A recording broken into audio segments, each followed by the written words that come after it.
How to adjust reading speed in Beelinguapp. Hi everyone, welcome back to Wake&Tech.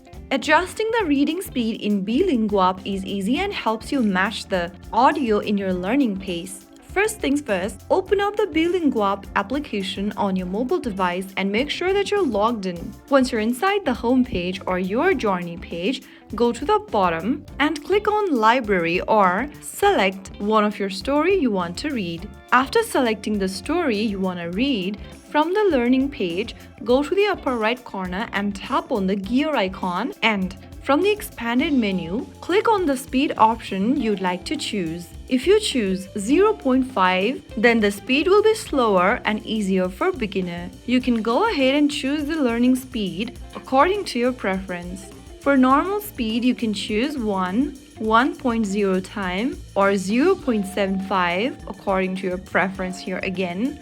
And if you want faster for advanced learners, you can select 1.3 times.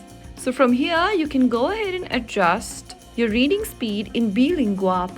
The app will now play the story at the speed you selected. So there you have it. If you found the video helpful, don't forget to like, share and subscribe to our channel. I will be back again in the next video. Thank you for watching.